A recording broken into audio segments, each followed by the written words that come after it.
श्रीमद् भागवतम तृतीय स्कंद अध्याय 21 मनुकर्दम संवाद।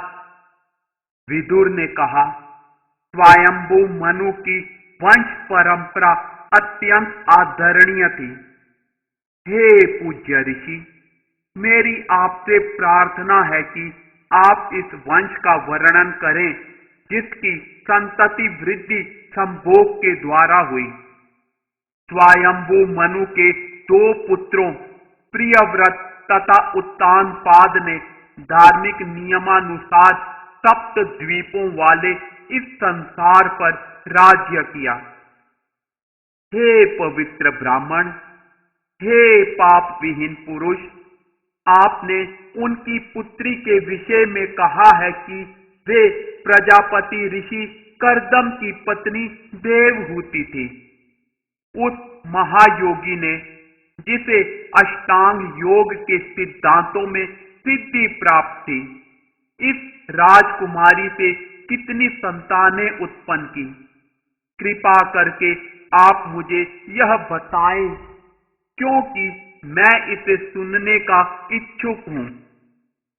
हे ऋषि, कृपा करके मुझे बताएं कि ब्रह्मा के पुत्र दक्ष तथा रुचि ने स्वयंभू मनु की अन्य दो कन्याओं को पत्नी रूप में प्राप्त करके किस प्रकार संतानें उत्पन्न की।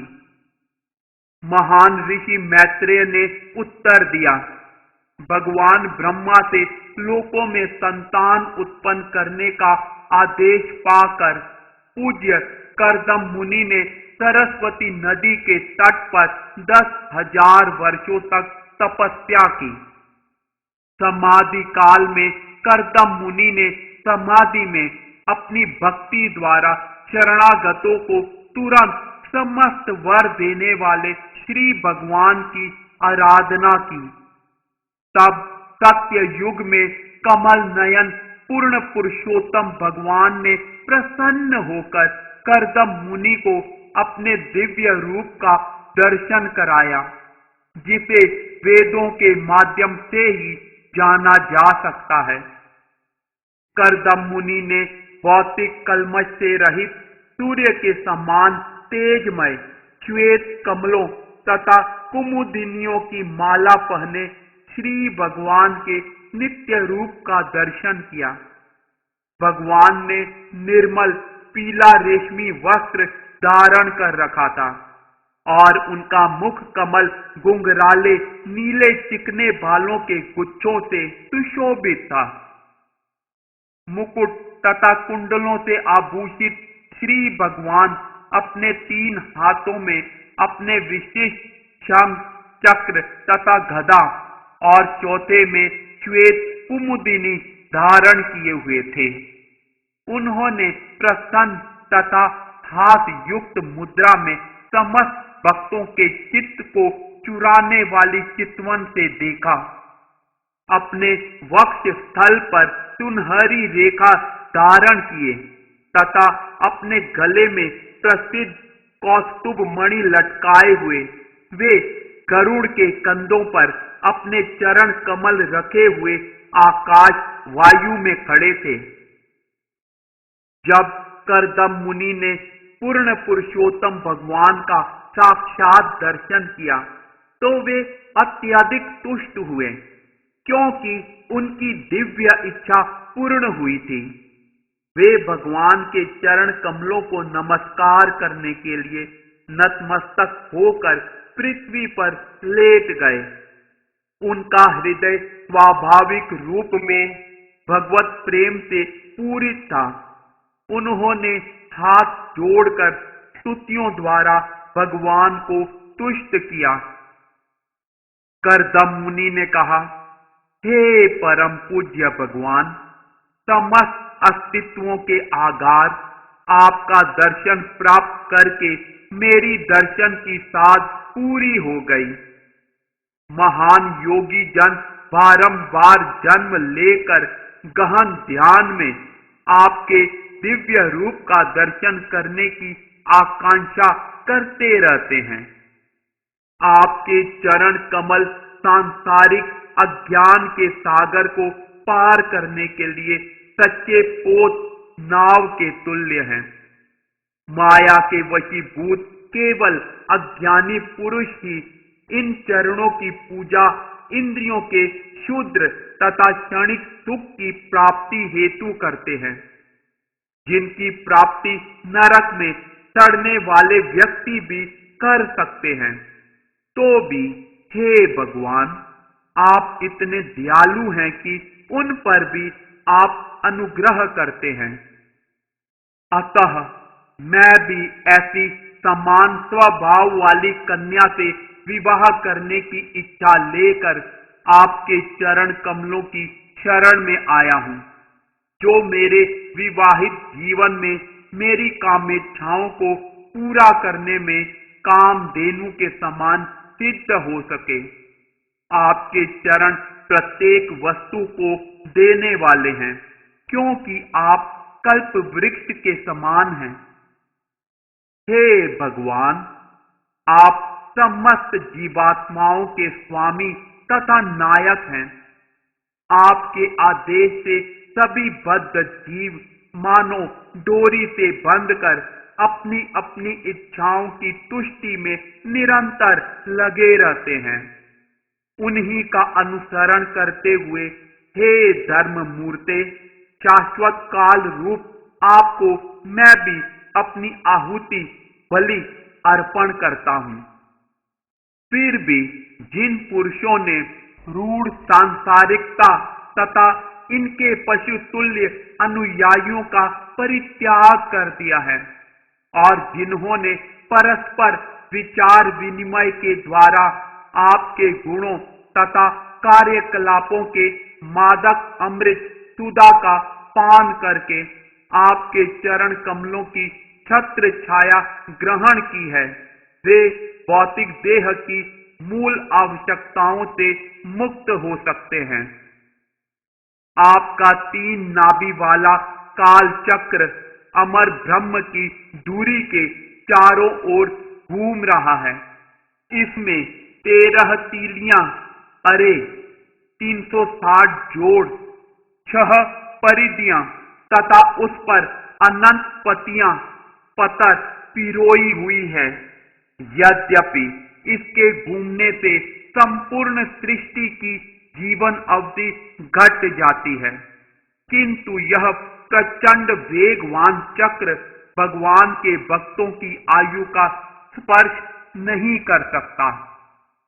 हे भगवान, आप अकेले ही ब्रह्मांडों की सृष्टि करते हैं। हे श्री भगवान, इन ब्रह्मांडों की सृष्टि करने की इच्छा से आप उनकी सृष्टि करते, उन्हें पालते और फिर अपनी शक्तियों से उनका अंत कर देते हैं। ये शक्तियां आपकी दूसरी शक्ति योग माया के अधीन है। जिस प्रकार एक मकड़ी अपनी शक्ति से जाला बुनती है और पुनः उसे निगल जाती है, हे भगवान, इच्छा के न होते हुए भी आप स्थूल तथा सूक्ष्म तत्वों की इस सृष्टि को हमारी इंद्रिय तुष्टि के लिए प्रकट करते हैं। आपकी अहेतुकी कृपा हमें प्राप्त हो, क्योंकि आप अपने नित्य रूप में तुलसी दल की माला से विभूषित होकर हमारे समक्ष प्रकट हुए हैं। मैं आपके चरण कमलों में निरंतर सादर नमस्कार करता हूं, जिनकी चरण ग्रहण करना श्रेयस्कर है, क्योंकि आप अकिंचनों पर समस्त आशीर्वादों की वृष्टि करने वाले हैं। आपने इन भौतिक लोकों को अपनी ही शक्ति से विस्तार दिया है, जिससे समस्त जीवात्माएं आपकी अनुभूति के द्वारा सकाम कर्मों से विरक्ति प्राप्त कर सके। मैत्रेय ने कहा, इन शब्दों से प्रशंसित होने पर गरुड़ के कंधों पर अत्यंत मनोहारी रूप से दैदीप्यमान भगवान विष्णु ने अमृत के समान मधुर शब्दों में उत्तर दिया। उनकी भौहें ऋषि की ओर स्नेहपूर्ण हंसी से देखने के कारण चंचल हो रही थी। भगवान ने कहा, जिनके लिए तुमने आत्मा संयम आदि के द्वारा मेरी आराधना की है, तुम्हारे मन के उस भाव को पहले ही जानकर मैंने उसकी व्यवस्था कर दी है। भगवान ने आगे कहा, हे ऋषि, हे जीवात्माओं के अध्यक्ष, जो लोग मेरी पूजा द्वारा भक्ति पूर्वक मेरी सेवा करते हैं, विशेष रूप से तुम जैसे पुरुष जिन्होंने अपना सर्वस्व मुझे अर्पित कर रखा है, उन्हें निराश होने का कोई प्रश्न ही नहीं उठता। भगवान ब्रह्मा के पुत्र सम्राट स्वयंभू मनु, जो अपने सुकृत्यों के लिए विख्यात हैं, ब्रह्मावर्त में स्थित होकर 7 समुद्रों वाली पृथ्वी पर शासन करते हैं। हे ब्राह्मण, धार्मिक कृत्यों में दक्ष सुप्रसिद्ध सम्राट अपनी पत्नी शतरूपा सहित तुम्हें देखने के लिए परसों यहां आएंगे। उनके एक श्याम नेत्रों वाली तरुणी कन्या है, वह विवाह के योग्य है। वह उत्तम आचरण वाली तथा सर्वगुण संपन्न है। वह भी अच्छे पति की तलाश में है। महाशय, उसके माता पिता तुम्हें देखने आएंगे। तुम उसके सर्वथा अनुरूप हो, जिससे वे अपनी कन्या को तुम्हारी पत्नी के रूप में अर्पित कर देंगे। हे ऋषि, वह राजकुमारी उसी प्रकार की होगी जिस प्रकार की तुम इतने वर्षों से अपने मन में सोचते रहे हो। वह शीघ्र ही तुम्हारी हो जाएगी और वह जी भरकर तुम्हारी सेवा करेगी। वह तुम्हारा वीर्य धारण करके 9 पुत्रियां उत्पन्न करेगी और यथा समय इन कन्याओं से ऋषि संतानें उत्पन्न करेंगे। मेरी आज्ञा का अच्छी तरह से पालन करने के कारण स्वच्छ हृदय होकर तुम अपने सब कर्मों का फल मुझे अर्पित करके अंत में मुझे ही प्राप्त करोगे। समस्त जीवों पर दया करते हुए तुम आत्म साक्षात्कार प्राप्त कर सकोगे। फिर सबको अभय दान देकर अपने सहित संपूर्ण जगत को मुझ में और मुझको अपने में स्थित देखोगे। हे ऋषि, मैं तुम्हारी 9 कन्याओं सहित तुम्हारी पत्नी देवहूति के माध्यम से अपने स्वांश को प्रकट करूंगा और उसे उस दर्शन शास्त्र सांख्य दर्शन का उपदेश दूंगा जो परम तत्वों या श्रेणियों से संबंध है। मैत्रेय ने आगे कहा, इस प्रकार कर्दम मुनि से बातें करने के बाद इंद्रियों के कृष्ण भावना अमृत में लीन रहने पर प्रकट होने वाले भगवान उस बिंदु नामक सरोवर से, जो सरस्वती नदी के द्वारा चारों ओर से घिरा हुआ था, अपने लोक को चले गए। खड़े हुए कर्दम मुनि के देखते देखते भगवान वैकुंठ जाने वाले मार्ग से प्रस्थान कर गए, जिस मार्ग की प्रशंसा सभी महान मुक्त आत्माएं करती हैं। मुनि खड़े खड़े भगवान के वाहन गरुड़ के फड़फड़ाते पंखों से गुंजादित सामवेद के मंगलाचरण जैसे लगने वाली ध्वनि को सुनते रह गए। तब भगवान के चले जाने पर पूज्य साधु करदम भगवान द्वारा बताए उस समय की प्रतीक्षा करते हुए बिंदु सरोवर के तट पर ही ठहरे रहे। स्वयंभू मनु अपनी पत्नी सहित स्वर्णाभूषणों से सुसज्जित अपने रथ पर आरूढ़ हुए। अपनी पुत्री को भी उस पर चढ़ाकर वे समस्त भूमंडल का भ्रमण करने लगे। हे विदुर, वे मुनि की कुटी में पहुंचे जिसने अपनी तपस्या का व्रत भगवान द्वारा पहले से बताए गए दिन ही समाप्त किया था। सरस्वती नदी के बाढ़ जल से भरने वाले पवित्र बिंदु सरोवर का सेवन ऋषियों का समूह करता था। इसका पवित्र जल न केवल कल्याणकारी था वरन अमृत के समान मीठा भी था। यह बिंदु सरोवर कहलाता था क्योंकि यहीं पर जब भगवान शरणागत ऋषि पर दयाद्र हो उठे थे, उनके नेत्रों से आंसुओं की बूंदें गिरी थी। सरोवर के तट पवित्र वृक्षों तथा लताओं के समूह से घिरे थे, जो सभी ऋतुओं में फलों तथा फूलों से लदे रहते थे और जिनमें पवित्र पशु तथा पक्षी अपना अपना बसेरा बनाते थे और विविध प्रकार से पूजन करते थे। यह स्थान वृक्षों के कुंजों की शोभा से विभूषित था। यह प्रदेश मतवाले पक्षियों के स्वर से प्रतिध्वनित था।